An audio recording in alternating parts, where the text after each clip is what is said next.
Neumann has a net worth of $1.2 billion according to Forbes and is the founder of WeWork, valued at $47 billion. Neumann had a difficult childhood. It all started when he was born on the 25th of April of 1979. Neumann was bright, but he wasn't like many kids who were born supposedly normal. Neumann was born with a learning disability known as dyslexia. This made it difficult for him to read and write. However, his teachers took their time to train him so that he could overcome his learning disability. Eventually, he became better at academics.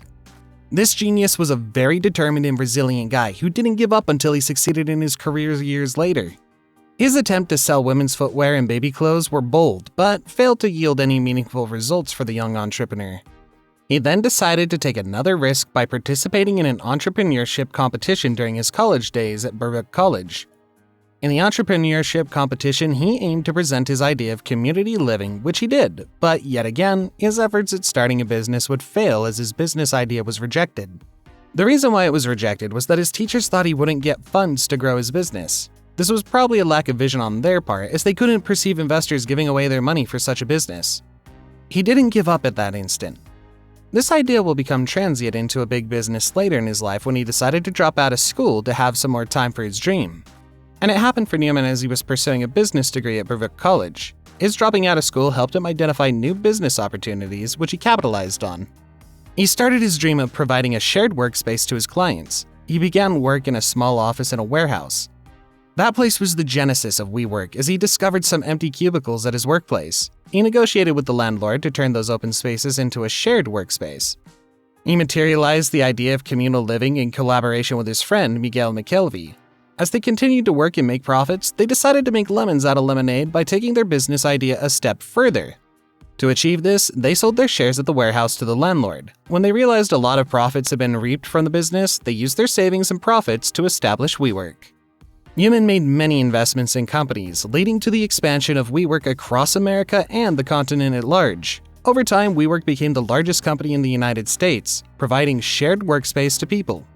People who didn't want to work from home took advantage of this opportunity to work in the shared workspace. However, the business started facing its biggest challenges. Its valuation started dropping. This became very devastating to the company. Neumann was frustrated due to the difficulties the company was facing. Many allegations were leveled against him, including mismanagement, poor leadership, corrupt activities, embezzlement of funds, and more. These allegations forced him to resign as the CEO to save the company from collapsing. The company leaders decided to sell their shares to SoftBank. This move was to gain support from SoftBank to bring the company back on track. These incidents made Neumann learn his lessons, and now he's returned strong to correct his errors. He's established a new company known as Flow. Flow is a rental housing company providing housing to people and allows renters to build equity shares on credit. We at Business Chronicles tell the stories of extraordinary successful people. Please subscribe to our channel to help us in making more videos. Neumann was born to Doron Neumann and Avivit, his parents. He was born in the capital of Israel, Tel Aviv. Lucky for him, both parents were educated and elite, which helped make life a little bearable as a dyslexic child. He was the firstborn son of his parents, but the family wouldn't stay together forever as his parents divorced due to some ongoing marital problems at the time. The divorce taught him to learn about life the hard way. Adams Neumann and his siblings decided to stay with their mother after the family got broken up. They went with their mother to the United States, where she underwent her ontological residency. In 2002, in New York, he pursued his business dream by enrolling in the Zicklin School of Business at WeWork College in New York. At that college, he pursued business. While studying there, he attempted to present his idea of community living in an entrepreneurship competition. This was a competition meant to promote the spirit of entrepreneurship in the students and to give them a realistic feel of the field. Unfortunately, he was kicked out of the competition because the teachers thought his project idea and plan were not feasible enough to operate in reality. Despite the school disqualifying him from the competition, he was never discouraged. As determined as he is, he started a business venture where he sold women's footwear. Then again, it couldn't stand the test of time. He went ahead to deal in baby clothes. That business also failed. Fortunately, at WeWork College, he met a beautiful lady named Rebekah. Along the line, they fell in love and married in 2008. After failing many times, he decided to drop out of college to focus on his business. This move paid off in his professional life. That same year, he started working in a small office from a warehouse in Dumbo. The rationale behind this was to enable him to establish a community. He felt his income needed to be more significant to expand his business idea. While working there, he started thinking of new ways to earn more income so that he could materialize his business idea, which was rejected during his college days. A new idea came to his mind. He realized that many cubicles in the office were empty, so he decided to capitalize on that issue by changing those empty cubicles into a shared office. He started earning extra cash with his new idea where he made sublets for the stalls. In 2008, this transformed into a profitable venture named Green Desk with his friend Miguel McKelvey. The business began to boom and they started making profits, charging between $350 to $2,400 per month. As their business kept booming, they sold their shares to their landlord who gave the go-ahead to start the Green Desk business. They then used the profits gained from those shared workspace business to set up WeWork. When Adam Neumann and his wife established WeWork, they needed investments to help it expand. As a result, Neumann and his friend Miguel McKelvey went into an agreement with Joel Stebler, who decided to invest $15 million for a 35% interest in WeWork. The investment was a good start for the company. In 2010, WeWork established its first office in New York. The idea was to provide people with a workspace to work in and make them feel comfortable. This was favorable for those who didn't want to work from home. Neumann used his position to secure his interest. He used that power to his advantage. He was revealed to have emotional and financial ties to WeWork buildings, and his wife Rebekah was listed as one of those people who would decide the next CEO if Neumann could no longer run the company. The company's leaders realized that she had excessive power to make delicate decisions. Hence, WeWork limited her power by removing her ability to help choose the next CEO and also banned her and any of Neumann's family members from serving on the board. Despite all this, Neumann was able to make immense contributions as the leader of the company. He made tough decisions that transformed the company and its overseas expansion. His remarkable achievements for the WeWork company started when he first assumed the position of the CEO of WeWork. The company expanded to provide co-working desks in commercial buildings in more than 120 cities in nearly 40 countries. The company was valued at $47 billion, which was a big win for the company. He was able to purchase floors in the United States, which served many customers in the country. Due to this, his business started spreading across the region pretty fast, providing office space for people to work in. These investments into housing across the world attracted investors fascinated by the gains that the WeWork company had made over the years. These investors invested huge sums of money into the business without worrying so much about the risks involved, with its major investor being Japanese investment firm SoftBank. They were confident that they would get their returns from the investments they made in WeWork. It went into investment partnerships with WeWork as well. SoftBank invested more than $10 billion in the company, expecting its returns. This made SoftBank the highest investor in the corporation. Most of the company's deal was with its primary investor. This partnership was made easier due to the friendship ties between Adams Neumann and SoftBank's CEO of Masayoshi Son, who was worth an estimated $4 billion. Adams Neumann made so many expenses due to the nature of the business as well as investments. He spent over $1 billion on 5 homes in the US. This included 2 properties in New York and 1 home in the Hamptons. He also purchased a home in San Francisco with a guitar-shaped room worth $21 million. This was to create more room for his business to thrive as well as serve his numerous clients. The high demand for his services prompted him to make another round of investments. After reaping so many benefits from his investments, he diverted some funds to invest in other startups. He wanted to help these startups with funds. He didn't want those startups to struggle, so he made it easier to obtain funds by investing in them. This risk he took resulted from his personal experience in the business arena. He didn't invest in a few startups, but rather many, like a wave pool maker, a medical marijuana provider, and a superfood startup. His business strategies made his company the fast-growing firm in the US.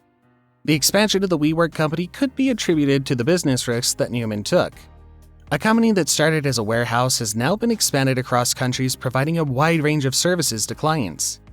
Neumann was the highest shareholder of the company at that time, hence the high voting power he had. He took advantage of this opportunity to gain some interest in himself.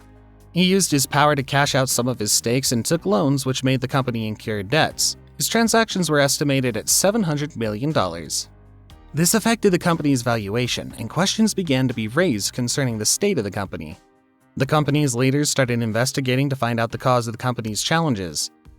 They suspected Adams Neumann as the one behind the decreased valuation of the company. They invested so many funds in the IPO to get to the bottom of the matter and find lasting solutions to the issue. As a result, WeWork lost $429 million on $436 million in revenue. The following year, it witnessed a significant loss, which increased to $890 million on $886 million in revenue. And for 2018, WeWork lost $1.6 billion on $1.8 billion in revenue due to the IPO they filed. The company made so many losses which affected the company's growth. In 2019, as the goal of the company to go public, it filed an IPO despite its financial loss. The filing of the IPO affected the company's funds. It proved to be very helpful. It revealed some details about financial transactions with Neumann. This was revealed as a result of the scrutiny of the business IPO. According to Business Insider, the filing showed that WeWork paid Neumann just shy of $6 million for the trademark rights for the We family trademarks for the company's name change to the We Company in January 2019. After widespread criticism, Neumann paid the money back. The Business Insider also reveals how the IPO showed Neumann's conflict of interest with WeWork. Neumann was revealed to have personal financial ties to WeWork buildings, and his wife Rebekah was listed as one of the 3 people who would decide the next CEO if Neumann could no longer run the company. According to Business Insider, Rebekah Neumann had a tough time. Based on the investigations, WeWork limited her power by removing her ability to help choose the next CEO and also banned her and any of Neumann's family members from serving on the board. This was to prevent further abuse of power from Neumann and his wife. The IPO also showed that Neumann had shares in WeWork, which made him have the highest votes in WeWork. This gave him 20 votes per share and majority control over the company. These advantages invested so much power in Neumann that he used it for his parochial interest. To safeguard the image of the company, the IPO was amended in 2019 to limit his shares and control in the company. This placed him in a corner where he couldn't engage in transactions nor sell shares in the company. His power was limited and hence he couldn't abuse said powers. In 2019, a Wall Street Journal highlighted how Neumann embezzled the company's shares in partying, alcohol, and drug use. It seems he hadn't stopped his old ways of clubbing and smoking. It became an addiction and ruined his life. The allegations raised by the IPO paperwork damaged his reputation. The publishing of Neumann's involvement in such activities further dented his image. These allegations led to the high possibility of firing Neumann and replacing him with another person as the CEO of the company. The company's losses were attributed to his poor leadership and mismanagement of the company's resources. All these criticisms made the leaders of WeWork convene a meeting concerning the removal of Neumann as the CEO and who to replace him.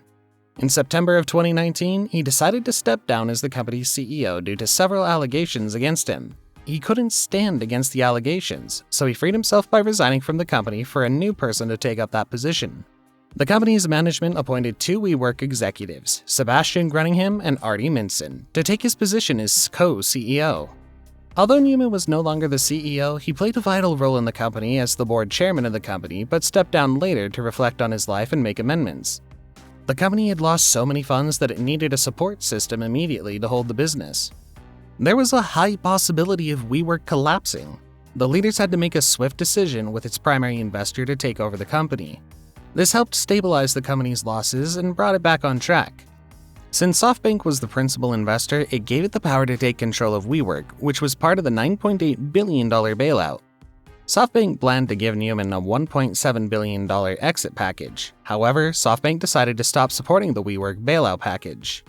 They backed out from their initial investors, putting in $3 billion in shares. The rationale behind their backing out is due to criminal investigations in WeWork, so they decided to wash their hands of any deal with the company. WeWork lost its major investor due to corrupt and illegal activities. Workers in the company had to be laid off because they'd incurred many debts and couldn't pay their employees.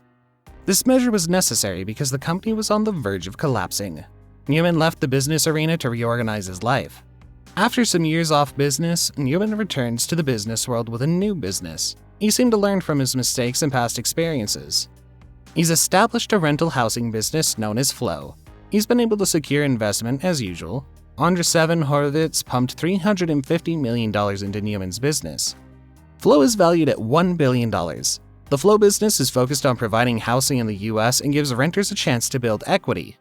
Andreessen Horowitz became the co-founder of Flow. This is due to the investments he pumped into the startups and buying shares in the company.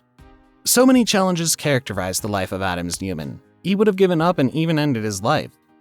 As strong and resilient as he is, he never lost hope. He never gave up despite his problem.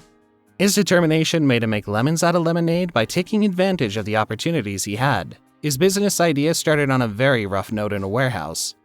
As time went on, he studied the environment and discovered the opportunity, which he later expanded into a large business. His business wasn't rosy as he faced both the sweetest and darkest phases of his work. His darkest moment led to his resignation from WeWork.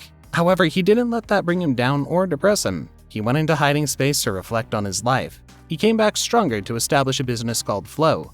Flow is now a fast-growing rental housing company providing various housing services. The company is currently valued at more than $1 billion. Thank you for watching. Don't forget to subscribe to our channel to watch more videos like this.